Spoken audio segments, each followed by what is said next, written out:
ہم 11ویں شریف کیوں مناتے ہیں؟ 11ویں شریف کیوں مناتے ہیں؟ تو سنیے،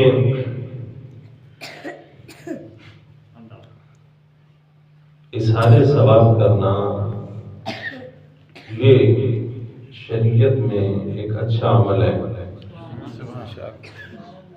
اور یہ عمل حضور کے صحابہ سے چلتا ہوا یہاں تک پہنچا ہے، اور یہ جو ہم ہر مہینے ان کی 11ویں دلاتے ہیں، یہ انہیں اظہار ثواب کرتے ہیں، کلام پڑھ کے، درود پڑھ کے اس کا ثواب ان کی روح کو پہنچاتے ہیں۔ اور دوسری بات کہ یہ 11 کو ہی کیوں خاص ہو گیا اور 11ویں کے نام سے کیوں مشہور ہو گیا؟ تو وہ اس لیے کہ ہر چاند کی 11 تاریخ کو حضور غوث اعظم رضی اللہ تعالیٰ عنہ آپ لوگوں کو جمع کرتے اور بہت بڑی محفل کا اہتمام ہوتا تھا۔ سبحان اللہ، سبحان اللہ۔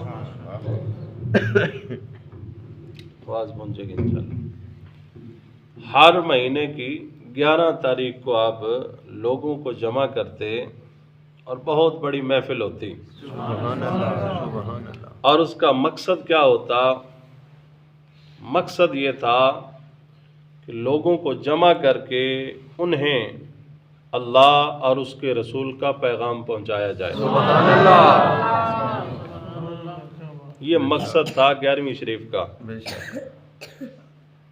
آج مقصد کئیوں نے اور بنا لیا، کھانا پینا مقصد ہے اور دیگ پکا دی اور یہ لنگر بانٹ دیا، اور کئی اکثر مساجد میں بھی یہ ہوتا ہے کہ 11ویں شریف ہوتی ہے، صرف ختم پڑھا دیا، لنگر بانٹ دیا۔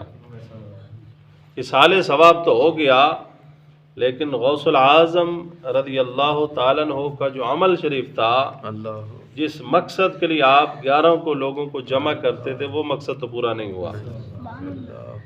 وہ مقصد اسی وقت ہی پورا ہوگا جب آپ لوگوں کو جمع کر کے انہیں اللہ رسول کی باتیں بتائیں گے،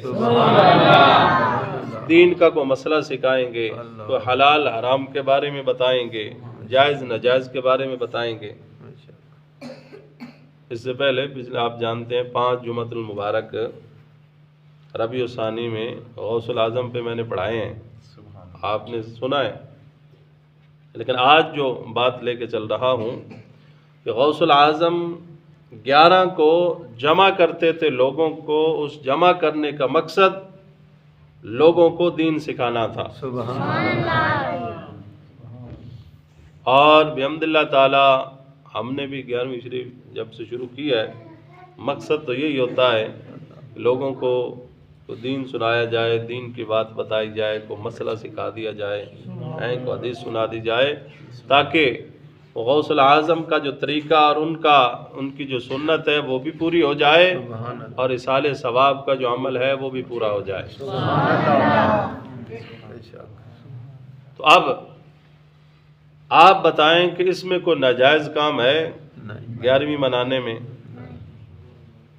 ایک یہ ہے کہ دن خاص کرنا، اور دن خاص کرنا یہ شریعت میں جائز ہے اور اس کی کوئی ممانعت نہیں ہے۔ عبداللہ ابن عباس ہر جمعرات کو درس دیا کرتے تھے، ابن عمر رضی اللہ عنہ ہر ہفتے کو مسجد قباء جایا کرتے تھے۔ یعنی دن مقرر کرنا اس کی شریعت میں کوئی ممانعت نہیں ہے، اور جو کہتے ہیں کہ دن مقرر کرنا جائز نہیں ہے، ان کو پھر پتر دی شادی دے کارڈ نہ چھپائے کرو، ان جی کہہ چڑے کرو جدو دل کیتا کر لوانگے،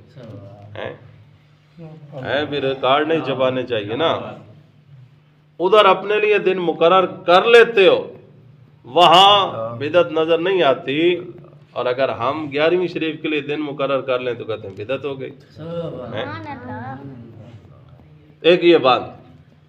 اور دوسرا اس میں کیا ہوتا ہے، اللہ رسول کا ذکر ہوتا ہے، اللہ کے پیاروں کا ذکر ہوتا ہے، اور یہی قرآن کا منشا ہے، یہی حضور کی تعلیمات ہے، یہی صحابہ کی تعلیمات ہے کہ قرآن و حدیث و لوگوں کو سکھایا جائے، سمجھایا جائے. یہی کام ہوتا ہے نا 11ویں شریف میں. اور تیسری بات، محفل ہو جاتی ہے، لوگ جمع ہوتے ہیں، دین کا کوئی مسئلہ، دین کی بات سمجھا دی جاتی ہے، اس کے بعد لنگر کا اہتمام کیا جاتا ہے، لنگر پکایا جاتا ہے.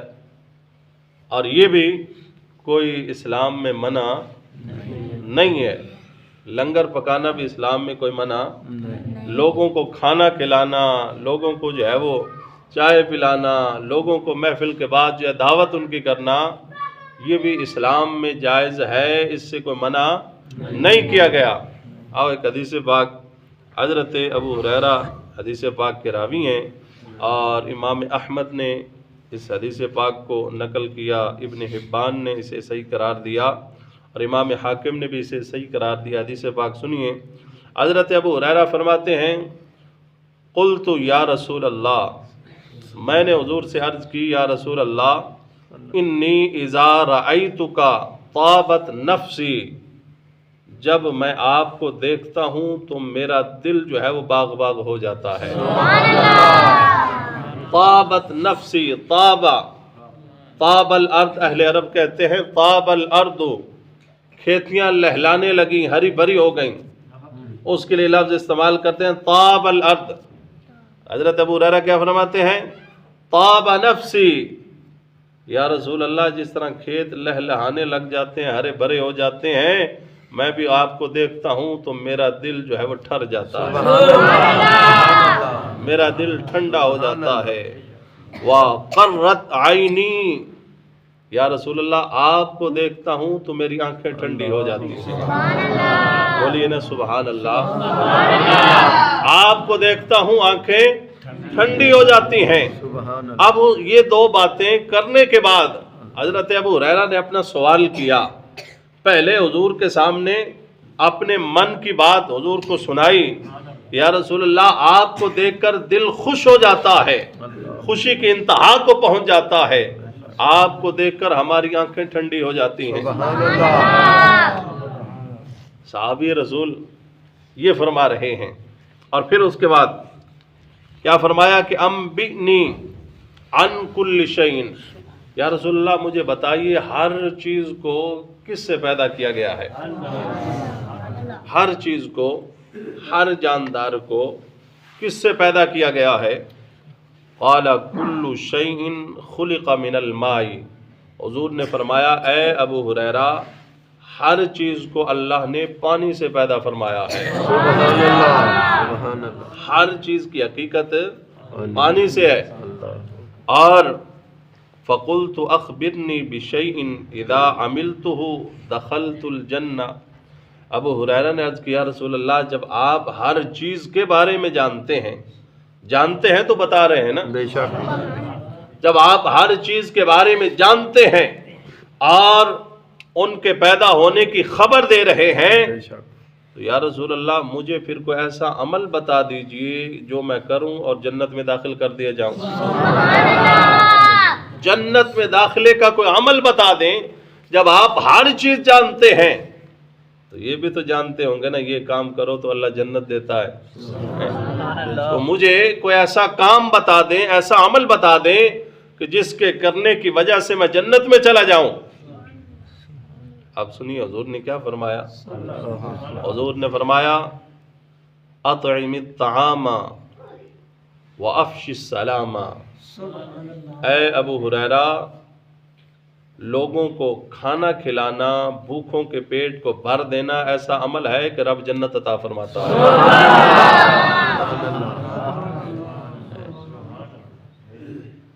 جو اگر مہینے کے بعد 11ویں شریف کا لنگر پک جاتا ہے تو اس میں کون سی بات ہے.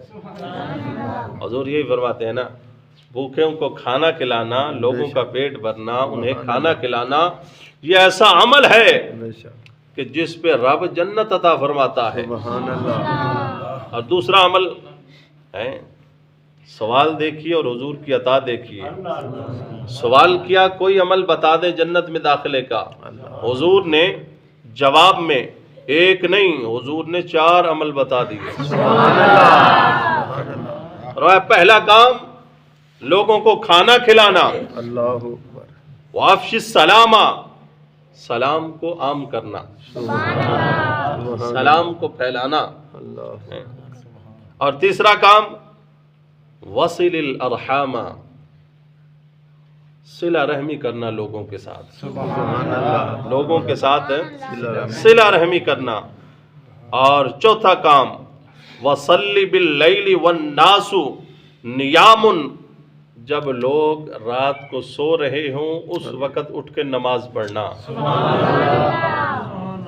اس وقت اٹھ کے نماز پڑھنا، تنہائی میں رب کی عبادت کرنا، سبحان یعنی جسے صلاۃ اللیل یا صلاۃ التہجد کہیں، جب سارے سو رہے ہوں اللہ اٹھ کر اللہ کی عبادت کرنا۔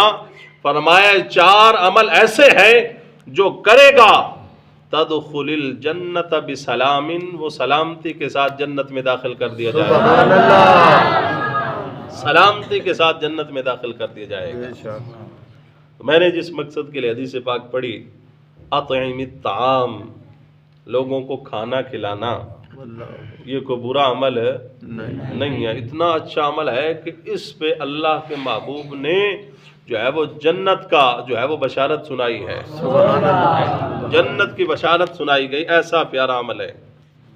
اور پھر اس کے بعد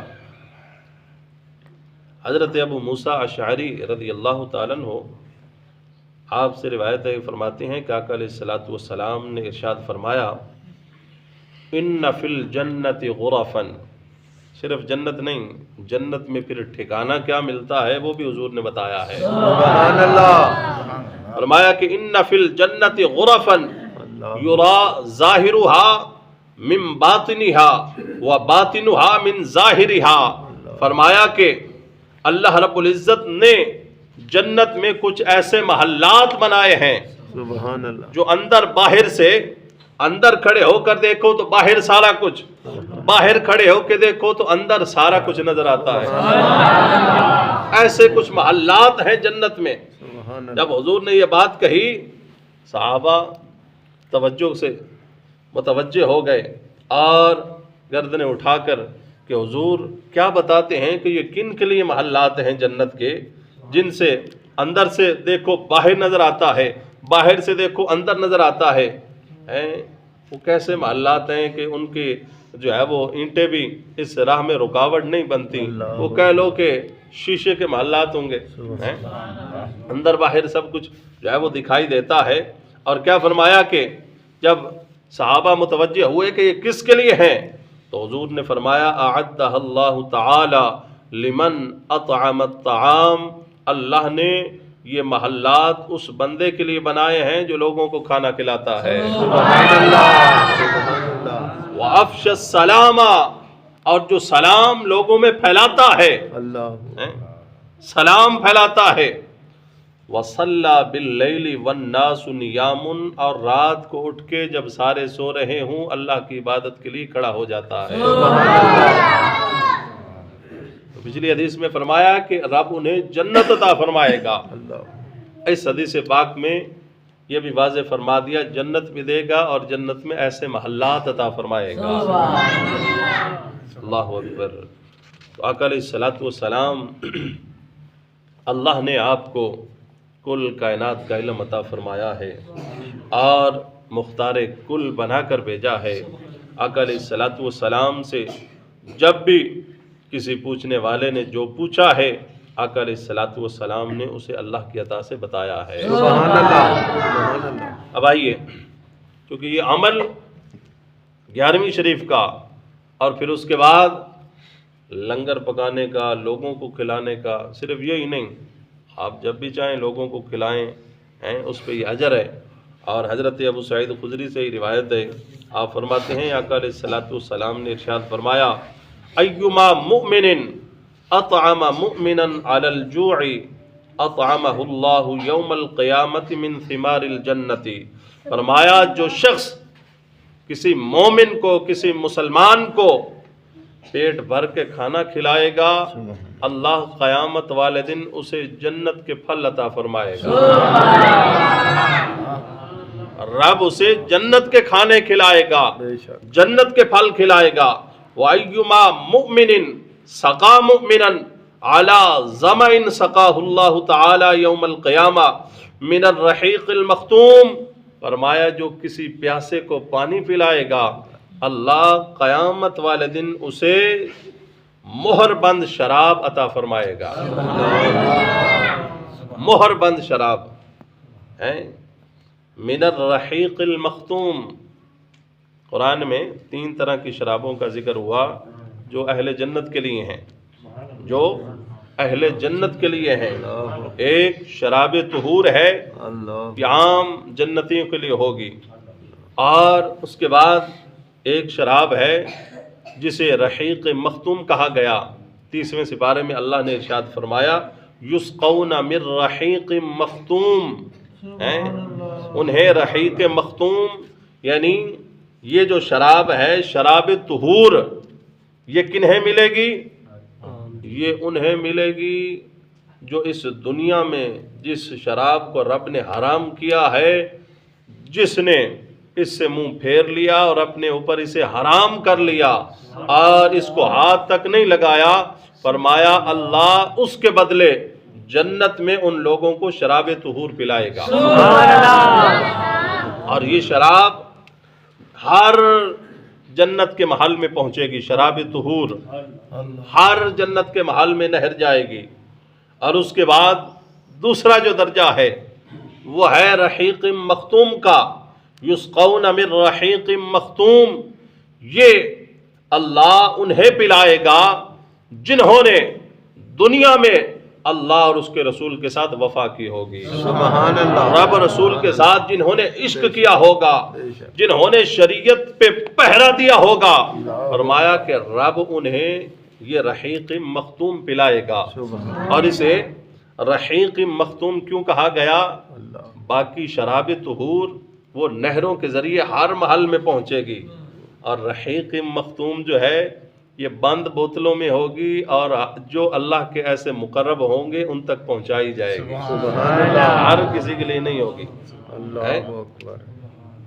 ہر کسی کے لیے بند بوتلوں میں ہوگی. اور جو اللہ کے خاص ہوں گے، جنہوں نے دنیا میں رب رسول سے وفا کی ہوگی، ان تک یہ پہنچائی جائے گی. اور وَمِزَاجُهُ مِن تَسْنِيم. تیسری شراب ہے جنت کی جسے تسنیم کہتے ہیں. وَمِزَاجُهُ مِن تَسْنِيم. یہ تیسری شراب ہے جو جنت میں شراب تسنیم صرف انہیں پلائی جائے گی جو اللہ کے خاص مقرب بندے ہوں گے. شراب تسنیم ان کے لیے ہوگی. تو کیا فرمایا حضور نے؟ جس نے کسی مومن، پیاسے مومن کو پانی پلایا ہوگا، اللہ قیامت والے دن اسے رحیق مختوم پلائے گا. سپیشل جو ہے وہ پانی، سپیشل جو ہے وہ بند بوتل میں وہ جو ہے وہ اسے پلائی جائے گی. اور یہ جنت کی ہے. تو پتہ چلا کہ یہ مومن کو پانی پلانے والا جنت میں بھی جائے گا اور جنت کی یہ شراب بھی پیے گا. سبحان اللہ.